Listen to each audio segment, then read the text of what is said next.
另外一颗的未爆弹是不是引信已经点燃了？你来看看，过去几天之内，北京传出了腥风血雨，解放军里人称“军中之王”，挑战习家军。解放军二把手张又侠被闪电捉拿，他的落马，你说跟我们台湾观众什么关系？我先来告诉我们，他被拿下之后，台海会变得更紧张吗？好，军长哥，还有抱歉观众朋友，这一题至关重要，因为你一定要知道解放军现在发生什么事情。那这几年可以看到，中国国家主席、中国军委主席、中国共产党总书记3位一体，党政军一把抓的习近平，他开始在进行军中的大清洗，把他身边的军事将领通通给换掉。是，这到底传达出是什么样的意思？对台湾而言是更危险还是更安全？今天我来跟大家做基础的说明。首先，这个人他叫做张又侠，他是中国的这个中央军委副主席。观众朋友，副主席呢？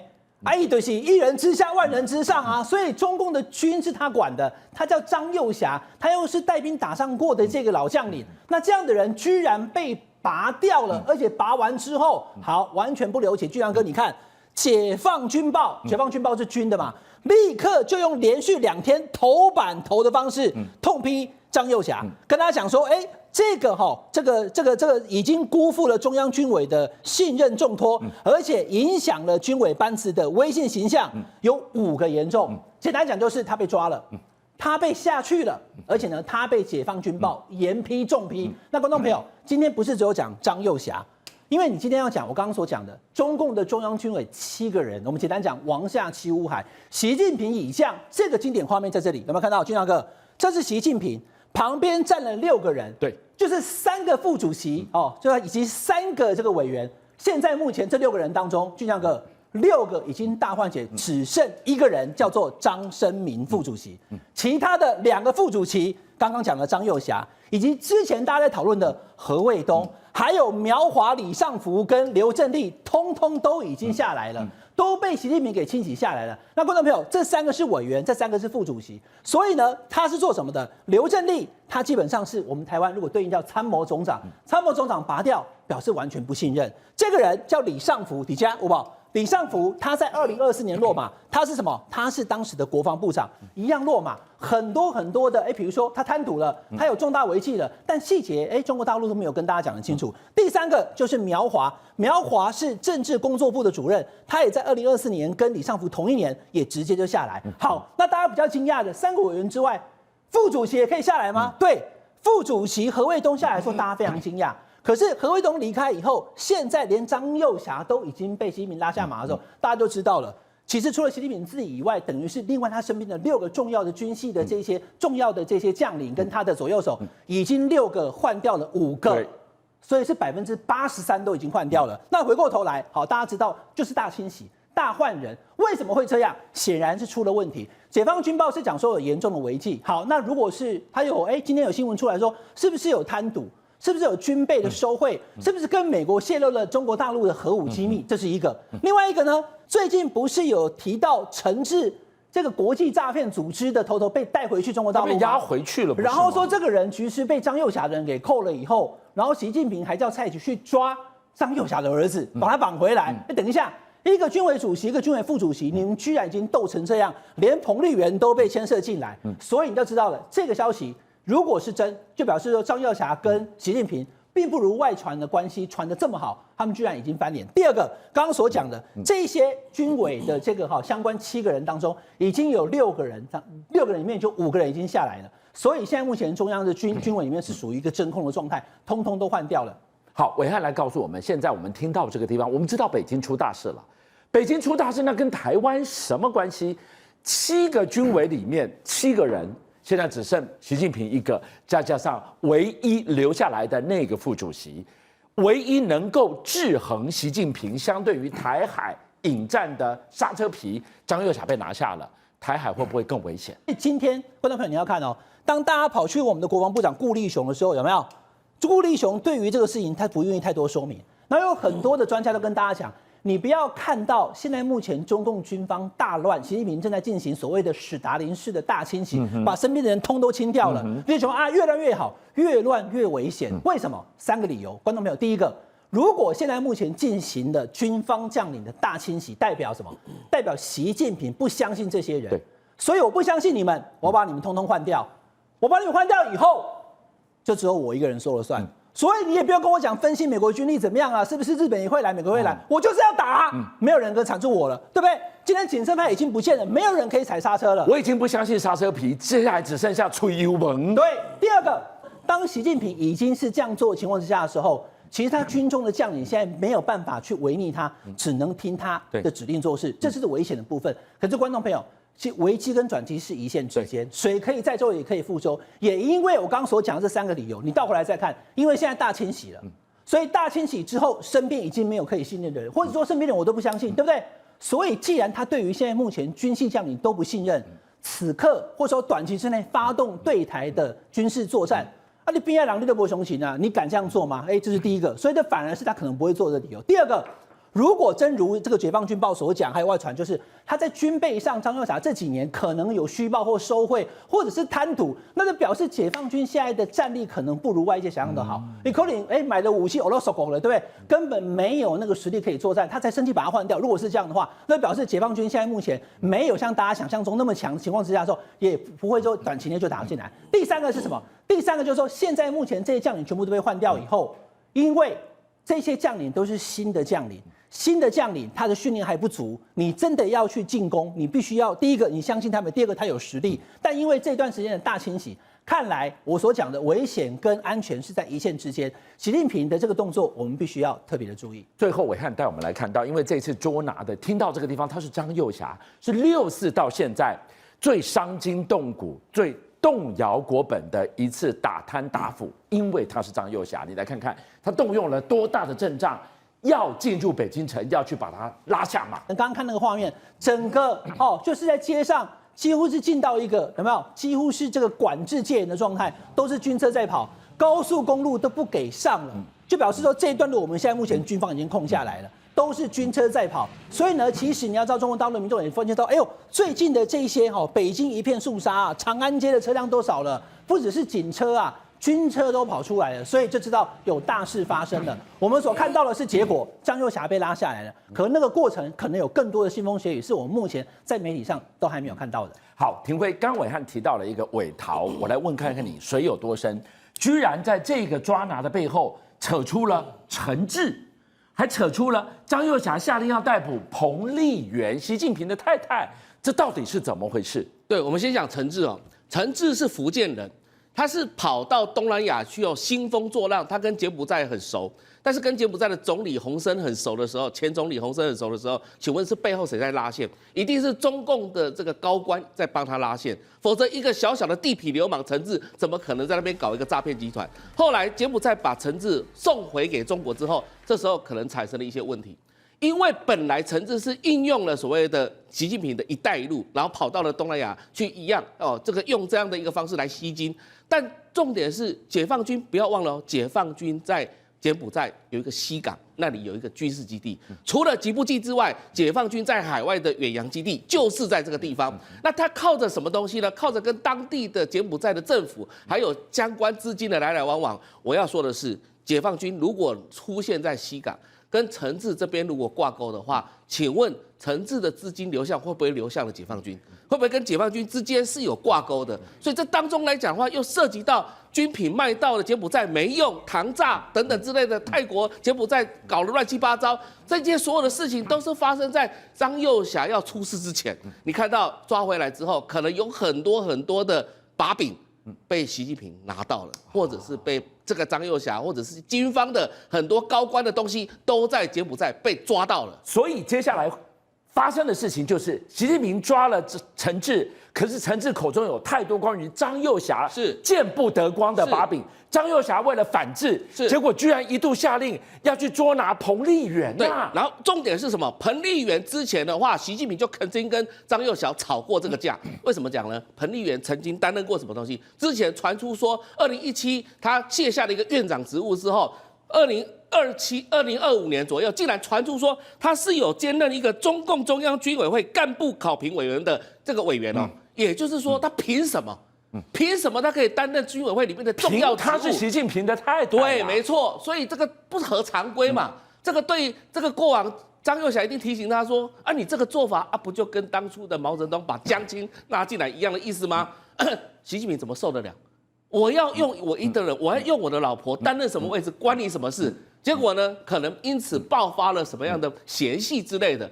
今天来讲的话，刚好这个机会，什么叫做要落实中央军委会主席负责制？这句话是什么意思？就是你越权了，我今天我讲的算，你讲的算老几啊？今天何卫东也是因为这个，张幼霞也是因为这个，什么意思？都不是贪污腐败的事情哦，贪污腐败的事情还小，哪个解放军不贪？重点是我讲的话你竟然不听，我做的决策你竟然给我翻盘，这个才是重点。习近平为什么要整肃火箭军？火箭军就是因为被美国公布的一份这个报告出来说，你全部的东西我看得很仔细，谁泄露的机密？忠诚问题嘛。所以中共的习近平以下、张幼霞以下的所有的解放军，都把所有的讯息情报卖给了美国，这军队能打仗吗？习近平心知肚明，那今天来一个高级黑就完蛋了。张幼霞，你不要挖坑给我习近平跳，我今天先把你处理掉。以后来讲的话，哇，好好的培养一些我的年轻军官，未来接班之后再来处理台海事务。所以我们要问的是，为什么习近平选在这个时候对张幼霞动手？来，导播，我们来看这一段画面。去年3月，这个是中共人大闭幕的时候欢送习近平，看到没有？张幼霞坐在那，连头回都不回一下。习近平要走，那时候2个人早结下了梁子了。但问题是选在这个时候动手，到底背后有什么样？谁扣下了那个扳机呢？张幼霞中箭落马这件事情啊，引发这个所谓的中国内部啊，还有海外媒体啊，争相的报道。对，现在《华尔街日报》就说呢，北京在调查张幼霞之前啊，曾经召开一场所谓的闭门会议。对，其中呢，正式定了，就是说，为什么要抓张幼霞？他说你张幼霞搞政治团伙跟滥用中央军权的职权，甚至连这个所谓的之前李尚福不是升任国防部长吗？那也不是他能力很好，他居然是收了巨额的金钱啊，来拔擢了这个所谓的李尚福啊，而且在这个会议当中啊，还定调了一件事情，说张幼霞被指控了一个罪名，叫做泄露解放军核武核心技术数据给了美国啊！哇，这2件大事，光是卖官。光是泄露核武机密给美国，你几颗头来都不够落了。问题是，如果你以为真的是这个原因的话，那我们可能会画错重点。为什么？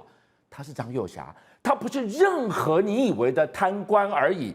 这可以说是6·4以来全中国在解放军权力滔天最大的一个上将。习近平拿下他，背后难道没有更多的原因吗？担任中共这个所谓的中共军委副主席，本身军权就在握，是。可是你军权在握，你总要搞清楚，你的上面还有一个老板叫做习近平是。你知道现在啊，中国独立这个一个媒体评论人呢，他就说啊，其实在1个多月前啊，张幼霞曾经跟这个习近平有一个不是很公开的一个小场合当中会面，其中当中啊，这个张幼霞就对着习近平啊，直接冲撞他，说什么呢？说你这几年不断的打贪打腐啦，去搞整肃军队，可是你这样整肃军队完了之后，你真的以为这样军队就会服你吗？他当面跟习近平呛啊，还传出来讲说什么？他说你习近平一天到晚想要巩固你自己的位置，对不对？我告诉你啦，我如果今天不让你从这里离开，那算不算我在搞政变？哇，他跟习近平这样讲，好啦，这件事情就算是屁事密谈的一个不列入记录的对话，那他完蛋了，他开始惹祸上身了。殊不知啊，去年的3月，导播我们来再看一次这段画面。习近平在整个这是去年3月这一场中共人大的闭幕式，他要离开。你仔细看，我们有圈起来一个人，有没有？左下方那就是张幼霞，看都不看习近平一眼，人家说你跟天借胆啊！你在那个画面上面看起来，面对习近平的人所有都站着，对呀，背对习近平的人也赶快站起来，把脸转向习近平，对呀。可是，在去年3月这一场中共人大的闭幕式当中啊，就唯独有一个人在习近平走过去的时候，他还大喇喇的坐在椅子上，就画面这个左下角的这一位。这个人就叫做张幼霞，他始终坐在那个地方，然后也没有起来，也没有目送，而且你知道吗？后来他发现到，这已经不是张幼霞第一次在公开场合无视习近平的存在，也被认为说这就是公开表达对习近平的不满啊。好，那一层一层拨进去，究竟去年3月已经不爽你到现在，怎么会在8天前的此刻去抓拿了张又侠，而且几乎是抄家灭族式的，连他最重要的机要秘书，连他儿子一起抓走了，打包了。我就问，到底发生了什么事情？8天前的此刻，中国的历史差点改写了。现在就有爆料指出啊，张又侠跟这一次同时中箭落马的刘正义啊，在1月18号的时候就已经准备啊对习近平动手啊。传出来讲说他们掌握习近平的行踪，说他住在北京的这个京西宾馆。那其实习近平在这一段时间啊，也被爆料说他经常啊担心有人对他不利，所以居住的地方啊时常换地方。结果他那一天住在京西宾馆的这个行踪啊，据传被张又侠给掌握之后，张又侠他们准备呢要干嘛？你知道吗？要抓这个习近平，也等于是要政变的一个概念。结果没有想到消息居然走漏，行动前2小时啊，习近平知道了说，你要找人来抓我是，他居然不动声色啊，他自己离开之外啊，反而布置了他自己的人进入到京西宾馆去。结果张又侠还不知道说整个计划已经被习近平知道，所以习近平早在行动前2个小时已经掌握到了，你张又侠要派人来抓拿我，他就按兵不动。可是2个小时够他开始去布置，你要暗杀我，我就反暗杀。而且在那个时候，张又侠并不知道说整个事机已经败露，是他还觉得说我就照原定计划派出了这一些人啊，到这个所谓的京西宾馆，想要去抓习近平。那你不是自投罗网吗？对啊，习近平在当时啊就派出他的警卫队的人员啊，直接在那里守着，结果双方发生了枪战啊。就后来就有人传出来说，习近平为什么不动声色？因为呢，他虽然接到了线报，可是你没有真实的动手，我哪知道这个是不是有人在故意在弄你啊？对。结果后来没有想到，他这个故意调张又侠出来的行动，居然奏效了，所以呢，才发生了现在网络上一直传得沸沸扬扬这个所谓的枪战的状况。可是更奇怪的是，你以为习近平会乖乖的说18号你没有抓到我，那就算了吗？没有哦，传出来讲19号的时候，习近平就下手了。为什么？你看。1月19号深夜的时候呢，传说有几辆挂着特殊车牌的黑色轿车，就直接到了北京中央军委大楼啊。那个时候是由公安部长王小洪他所率军哦，发动一场叫做抓捕的闪电战。好，这个抓捕就是要来抓张又侠了。我就问，戒备森严的军委大楼，今天你门不开，他哪里进得去？我管你什么公安什么部长啊！但问题是那一天门就打开了，谁开的？所以现在传出来讲说呢，是7个军委当中啊的张生明上将啊，把那个门给打开了啊。等等，你现在说的是我们说7个军委打贪打腐打到剩2个，一个是习近平自己，另外就是这一个张生明是唯一谨慎的亲信。就画面当中我们看到的这个人。是他把军委会的门开的了，而且呢，传说张生明其实跟张又侠的关系非常好，是，所以是不是习近平策反了张生明？哇，内鬼耶！但张生明愿意把这个门给打开啊。是，但我跟你讲，不只是打开而已啊，你知道在网络上还有一张照片，是号称在1月21号的晚上，这里有一个住宅门口，可是你看这边有个黑衣人，这边有个黑衣人，这边有个黑衣人，一堆黑衣人就站在门口。这个是谁家的大门？现在传说这个就是张又侠住宅的这个门口啊。虽然呢，你知道吗？张又侠自己本身还有他的儿子啊，还有他的这个所谓的秘书，不都被抓走吗？你一家都被抓走了，这个房子空了，没人了，为什么还站岗？但是还有便衣包围在这里面啊，所以是不是准备说，你还有谁要进出这里？我通通抓起来，抓起来呢？57报新闻的所有好朋友，军相又来了，谢谢大家，是你们的订阅数加持了我们，让我们在4月6号中午过后破100万了。多不容易，你知道每一天晚上9点到11点，他在播的时候，我要盯着直播人数升还是跌，一觉醒来我要去看有多少人来点阅。一段时间你们给了我100万的订阅，真的无限感激。最后我要跟大家瞪眼看，再一次谢谢你们大家，同时请介绍更多好朋友来支持57报新闻，俊相还有优秀的57报新闻团队会继续为大家每一天挖真相。Come on, come on, come on.